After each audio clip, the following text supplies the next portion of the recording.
We're getting breaking news, and here's the latest. It's horrific. It's a tragedy that we hear about far too often, but today it's hit home here in San Mateo County. Today at 2:22 p.m., sheriff's deputies were dispatched to the 12700 block of San Mateo Road, Highway 92, in unincorporated San Mateo County, on the report of a shooting with multiple victims. Upon arrival, deputies located 4 victims deceased with gunshot wounds. A 5th victim, also suffering from a gunshot wound, was transported to Stanford Medical Center with life-threatening injuries. The suspect was not immediately located. Shortly thereafter, 3 additional victims were also located deceased with gunshot wounds at a separate shooting scene in the 2100 block of Cabrillo Highway South. The motive for the shooting is currently unknown. Through investigation, the suspect, identified as Chung Lee Zhao, a 67-year-old Half Moon Bay resident. At 4:40 p.m., Zhao was located in his vehicle in the parking lot of the sheriff's substation here in Half Moon Bay by a sheriff's deputy. Zhao was taken into custody without incident, and a semi-automatic handgun was located in his vehicle. Zhao is believed to have acted alone, and there is no further threat to this community.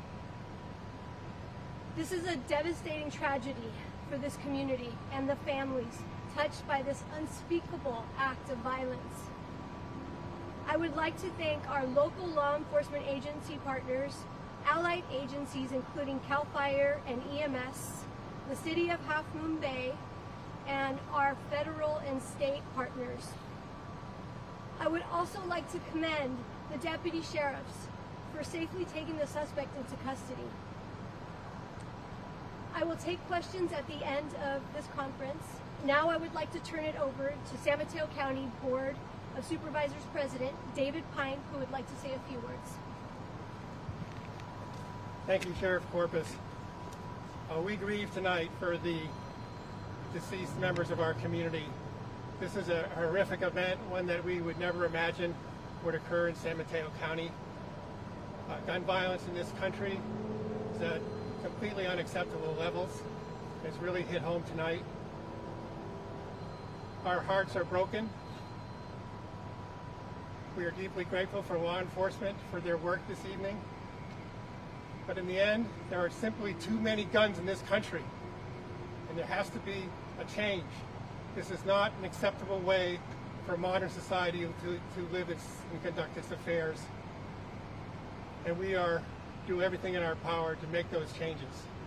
I'd like now to introduce my colleague Ray Mueller, who represents this area on the Board of Supervisors. Thank you, President Pine, and I just first want to start off by thanking our law enforcement officers today for their bravery in apprehending the suspect as quickly as possible. My heart, first off, I just want to say on behalf of the community how much our hearts are broken tonight. There were farm workers affected tonight. There were children on the scene at the incidents. This is a truly heartbreaking tragedy in our community, and it comes on the eve of what happened just obviously yesterday, and then just weeks after natural hazard events, which have really struck this community. So the one thing I want to say out to the people who are out there, who live here, who are watching, is please take advantage of the mental health crisis counseling that is available out there. The amount of stress that's been on this community for weeks is really quite high. If there's people out there who are suffering from this, who are feeling the effects of it, please reach out and get help tonight. You are not alone. We have counseling services available at the IDES Hall here in Half Moon Bay. If you can reach out to us on the county hotline, but we want to make sure that people know that they are not alone and that we are here for you this evening. And then, as Supervisor Pine said, in the days and the weeks ahead of us, we really have to come together and figure out how to go ahead and wrap our arms around getting to address this problem of gun violence, which has afflicted our state here in recent days and has afflicted us here at home.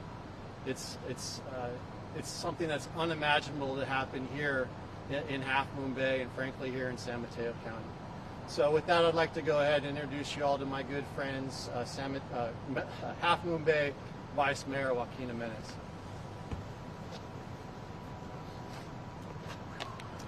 Thank you. First of all, I want to extend my condolences to the families that lost a loved one today, and to bring to offer the support to all the families and the farm workers that were affected, that were present at the location of the shooting. And then I would like to thank, our local law enforcement for the rapid response and the emergency team. The city of Half Moon Bay, after being affected by the floods, as you know, at the beginning of the year, the farmer community was affected. Now we are offering our support, mental health support. The teams of Half Moon Bay, the city of Half Moon Bay, collaboration with mental health teams of nonprofit organizations, are put at one of our local halls that will be receiving the families. This is something that we get to watch on the news. Never think that it's going to come and hit home. Today, we're on the news. Our community has been affected. And again, I want to thank our law enforcement. As soon as we heard about the shooting, we heard the sirens, of our law enforcement has done great for us. There's really not much I can say, about the pain that we're feeling right now. We know that the community is being greatly affected. We have been receiving phone calls, text messages from family members wanting to know information, either family members, their relatives are okay. We hope they are. We hope they will soon will be reunited. And we are here to support them, support every step, especially the children that were present when the shooting happened. And hoping that this will be an eye-opener, what is going on in our community about gang violence and gun violence. So let's think about this and how we're going to be responding to the families that have been affected. Thank you. Can I open it up for questions at this time? Hi there, Lauren Thoms with CBS News Bay Area. You mentioned that you can't tell us a motive at this time. What else can you tell us about the suspect? What we can tell you is that we know that he acted alone at this time, and that we're working with our district attorney's office at this time to interview the suspect, and as soon as we have further updates, we'll be able to provide those to you. Was he a worker at one of these farms? Do we know that? He's believed to be a worker. And was the semi-automatic weapon that was found in the vehicle, was that the only weapon that we believe to be involved? We believe that at this time. Can you confirm the number of victims? Right, was it a trucking farm and a trucking company? And which one did he work for? What were the two locations? Which one did he seem to work at? And was he still employed at the time? We believe that we don't have the exact connection at this time, but there are two separate locations. One was a nursery, and there are actually two nurseries. And what I can tell you is that we are working at trying to gather more information to figure out what the connection was to these victims as well. Did he legally have that gun? Was there an extended clip on it? We're not able to release that information at this time, but as soon as we're able to, we will. It's an active So can crime. you confirm the victims and how many people were killed and how they were injured at this time? What I can say is that we have multiple victims, some who are deceased. We have one who is currently at Stanford in critical condition. But you cannot confirm the number of the victims killed. We heard that it's 7. That was confirmed by the sheriff. There is 7 casualties, and the identification will be made by the coroner's office. Anything that can you tell us about the victims? We heard that it's probably farm workers. If you can tell us anything about these victims. They were on site on the property, so they're believed to be workers, but we can't confirm that yet. As soon as we're able to, we will. Why did he show up here? Was he going to turn himself in? That we're still, we can assume that that's what his motive was to come here, but we still haven't confirmed that. So did the sheriff's deputy notice him in the car, or did he contact you to tell you he was here? So we knew what the vehicle looked like, and we had the license plate, and the deputy sheriff located the vehicle, and he was inside of the vehicle. And you said seven casualties. Is that including the person who's still alive at Stanford, or is that? No, there's the person at Stanford would be number 8. What I confirmed was that there were seven casualties, fatalities. Yes. Someone said that there were children who witnessed this, and I can't imagine what they just went through. Was this a large, was there like a crowd of people where these shots were fired, or was it more of a back room? No, it's a big rural location, so people are working. It's spread out. There's people that live at the location as well. So it was in the afternoon when kids were out of school, and for children to witness this was unspeakable. Sheriff, what's next for this investigation? Do you need a warrant to further search the car? We're working with the district attorney's office, and we have a collaborative investigation. And I have all the confidence that together we will get to the bottom of this and be able to provide a motive. He is in custody, and my understanding he's fully cooperating with us. Any comment on this happening right after what happened in Monterey Park down south? That is tragic, wherever this would happen, especially here in our county. It's a tragedy that we see on the news a lot, but when it hits home, working in this community myself, what a tragedy to see these innocent people lose their lives. And right now we just don't have the answers yet. Did the suspect live here locally? Does he have family members here? Half Moon Bay resident, and we believe that he may have a spouse. Do you know the name of the officer who apprehended him, who made that identification?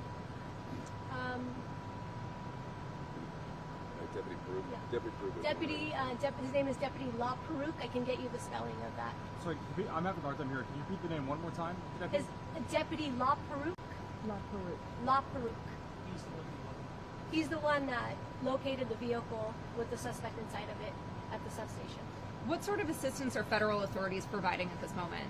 Oh, the FBI at the scene. The FBI was ready to, deploy all the resources that we don't have here at the local level. And I've been getting calls from even across the country, from sheriffs, from Congress, people in Congress, senators, very supportive. And I'd like to also thank our county executive, Mike Callaghy, for his support and the board support. Is it clear that his possession of the weapon that was found, was that a legal weapon to have? Did that violate any local laws? I can't release that information yet. Is there concern? Does the suspect have any criminal history? Any prior criminal history? Yeah, that I can't. It's still because it's an active investigation. We can't release that yet. Do we know how long that he was here for, or even how long he was at those different locations, one to the next, and then just got here? I don't know how long he had been sitting out here. Yeah, we don't have that. We're still gaining that information. So far,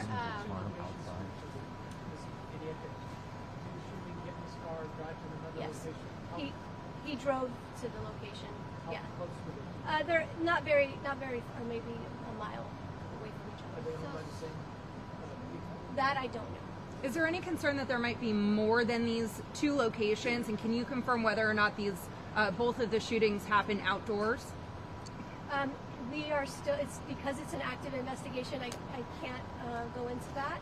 But as soon as we are able to provide you with more information, we will. What I would like to say is that at the IDS Hall, there is a family reunification center for the coastal community and members of the nurseries, and that'll be open. And if anyone has any additional information that may know more about this investigation, they can contact the San Mateo County Sheriff's Office. Can you reconfirm the addresses of both locations and the order in which you believe they occurred? I can give you the addresses. Just one moment. So So you're not sure exactly where he went first? That is still part of the investigation, yes. Okay, one more question, please. Have you, Sheriff, personally talked with any of the victims' family members? Not yet. We're waiting to ID the victims, and then, but we will be in touch with them. Or do you want to say? We all need to heal. As the supervisors have said, this community has been through a lot in the last couple of weeks, and now for this to happen, together we're stronger, and we will heal together. And I want to thank the community for all their support. But again, if anyone has any other questions, we'll circle back, and as soon as we're able to give you more information. Thank you guys.